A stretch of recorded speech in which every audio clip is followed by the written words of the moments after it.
करोड़ 20 लाख रुपए बरामद किए जा चुके हैं अभी तक। ये छोटी मोटी रकम नहीं है। जो प्रशांत माडल जी पकड़े गए हैं, उनके पिता अभी भी फरार हैं। भारतीय जनता पार्टी के सामने सुई टपक सन्नाटा, एक शब्द नहीं बोला जाएगा।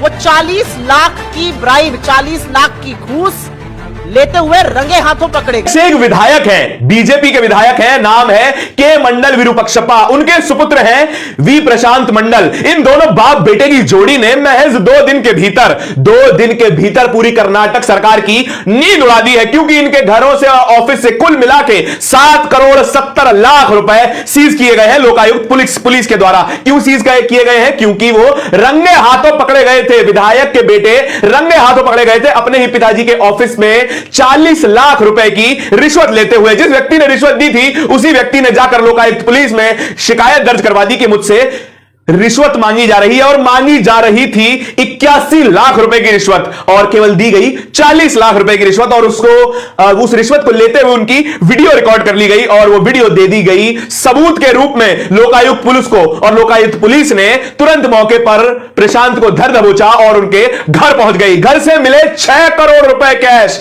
6 करोड़ रुपए बीजेपी विधायक के घर से मिलते हैं, और पूरी बीजेपी सरकार सन्नाटे में बैठी रहती है। असल में यह हो क्या रहा है? असल में यह सच साबित हो रहा है। बहुत पहले कर्नाटक ट्रेडर एसोसिएशन के चेयरमैन ने यह कहा था कि कर्नाटक की सरकार असल में 40% की सरकार है। कोई भी विधायक, कोई भी मंत्री, यहां तक कि सीएम भी बिना 40% कमीशन लिए कोई ऑर्डर पास नहीं करते हैं, कोई बिल पास नहीं करते हैं, कोई कॉन्ट्रैक्ट नहीं दिया जाता है जब तक 40% की कमीशन ना दे दी जाए। उसी कर्नाटक में भाजपा के एमएलए माडल विरूपक्षप्पा के लड़के प्रशांत माडल, जो एक्चुअली कर्नाटक एडमिनिस्ट्रेटिव सर्विसेज के अधिकारी हैं, वो 40 लाख की ब्राइब, 40 लाख की घूस लेते हुए रंगे हाथों पकड़े गए। और यह घूस ऐसी वैसी घूस नहीं थी, यह किसी फलाने ने ढिमकाने ने नहीं बताया था। इस घूस के बारे में टिप ऑफ देने वाले भी श्रेयस कश्यप थे, जिनका यह टेंडर था, जो टेंडर के थ्रू आ रहे थे। उनसे 81 लाख की डिमांड करी गई थी। यह शायद पहला इंस्टॉलमेंट आया था 40 लाख का। लेकिन बात 40 लाख पे नहीं टिकती है, क्योंकि पिछले 24 घंटे में एमएलए साहब के लड़के, उनके घर, उनके सहयोगियों के यहां से करीब 7 करोड़ 20 लाख रुपए बरामद किए जा चुके हैं अभी तक। ये छोटी मोटी रकम नहीं है। ये टेंडर को लेकर जो हेराफेरी होती है, जिसको पेसीएम सरकार कहा जाता है, ये उनकी असलियत है। और इस सरकार की असलियत बताना इसलिए जरूरी है क्योंकि हमने इनको 40% कमीशन वाली सरकार कहा तो इनको बड़ी आपत्ति हुई। लेकिन ये हमारे शब्द नहीं थे, ये कर्नाटक की कॉन्ट्रैक्टर एसोसिएशन, जो रिकॉग्नाइज संस्था है कर्नाटक सरकार की, उन्होंने लिखित में प्रधानमंत्री मोदी को यह लिखकर दिया है कि कर्नाटक के हर कॉन्ट्रैक्ट में 40% कमीशन देना पड़ता है। 2 लोगों ने आत्महत्या तक करी है तंग आकर, और आत्महत्या करने वालों में कांग्रेस के कार्यकर्ता नहीं थे। आपको याद होगा संतोष पाटिल जी का नाम, बड़े कमिटेड भाजपा के कार्यकर्ता थे। उन्होंने कुछ काम किया, उनसे भी 40% कमीशन वसूल किया गया। उन्होंने भी प्रधानमंत्री को चिट्ठी लिखी और अंततोगत्वा उन्होंने खुदकुशी कर ली। ईश्वरप्पा जो पीडब्ल्यूडी के मंत्री होते थे, उनको आनंद फानंद में हटाया गया था। फिर इन्होंने ही क्लीन चिट देकर वापस ईश्वरप्पा जी को मंत्री बना दिया। यह असलियत है सरकार की 40%। और कमीशनों को गिनाने पर आ जाऊं, और स्कैमों को गिनाने पर, तो पीएसआई का स्कैम हुआ है, मोलासिस का स्कैम हुआ है, लेबर डिपार्टमेंट का स्कैम हुआ है। तमामों ऐसे स्कैम हुए हैं जिससे कर्नाटक सरकार गिरी हुई है। यह कर्नाटक ही है जहां पर सड़कों पे गड्ढे नहीं है, गड्ढों में सड़क ढूंढनी पड़ रही है इन सारे स्कैमों के चलते। लेकिन वापस अगर इनकी बात करी जाए, जो प्रशांत माडल जी पकड़े गए हैं, उनके पिता अभी भी फरार हैं, विधायक हैं, और विधायक ही नहीं है, वो चेयरपर्सन है Karnataka soap and detergent limited के। और उसी ऑर्गेनाइजेशन ने, उसी संस्था ने टेंडर इनवाइट किए थे, और उन्हीं टेंडरों के लिए 81 लाख की घूस मांगी गई थी। 40 लाख आ गई थी, बाकी दाम और आना था। लेकिन 7 करोड़ 20 लाख रुपए कैश में पकड़ा गया। ये कर्नाटक के लोकायुक्त ने पकड़ा है। इसके बारे में भारतीय जनता पार्टी के सामने सुई टपक सन्नाटा, एक शब्द नहीं बोला जाएगा।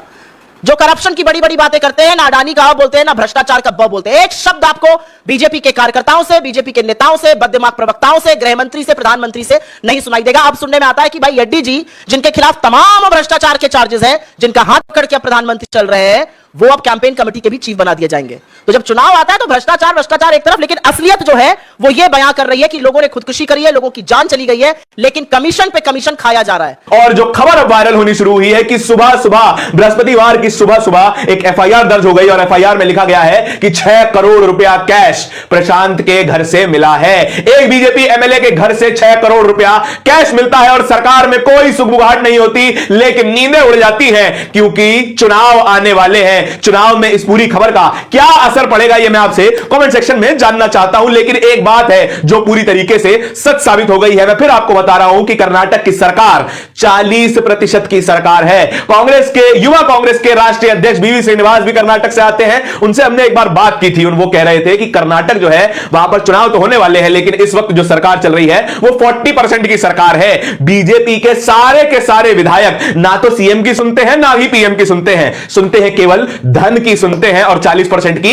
कमीशन मांगते हैं। चाहे छोटे से छोटा काम हो, वो 40% कमीशन उनके अकाउंट में जब तक नहीं जाएगी, उनकी जेबों में जब तक नहीं जाएगी, ना ही एक बिल पास होगा, ना ही कोई कॉन्ट्रैक्ट किसी को दिया जाएगा। और उसका जीता जागता सबूत आज आपके सामने आ गया है। 6 करोड़ कैश बिल्कुल प्रत्यक्ष रूप से उन सारे आरोपों का सबूत दे रहा है कि ये 40% की सरकार चल रही है। इतना बड़ा करप्शन का चार्जेस लगते हैं सरकार के ऊपर, और नरेंद्र मोदी कोई भी सवाल अपने विधायकों से, अपने ही पार्टी के सीएम से नहीं पूछते हैं। और कहा जाता है कि हम तो ईमानदार लोग हैं, हम तो देश के लिए काम करते हैं। राष्ट्रवाद का चोगा ओढ़कर देश का पैसा लूटा जाता है और देश की जनता को पता भी नहीं चलता। असल में देश की जनता की भी इसमें थोड़ी बहुत गलती है, क्योंकि वे हमेशा उन लोगों को वोट देते हैं जिनका रिकॉर्ड हमेशा से खराब रहा है। क्या है इन साहब का रिकॉर्ड, आपको यह भी बता देता हूं। 2018 में इन्होंने चुनाव लड़ा था कर्नाटक की चन्नागिरी सीट से। उन्होंने एफिडेविट में बताया कि मेरी कुल संपत्ति 5.3 करोड़ है, उन्होंने यह एफिडेविट में बताया। और इससे पहले जब उन्होंने चुनाव लड़ा था तो उन्होंने बताया था कि मेरी कुल संपत्ति 1 करोड़ 70 लाख है। तो फिर 1 करोड़ 70 लाख से बढ़कर सीधा 5 करोड़ 30 लाख कैसे बढ़ गया, यह भी पूछा जाना चाहिए, जबकि पूरी संपत्ति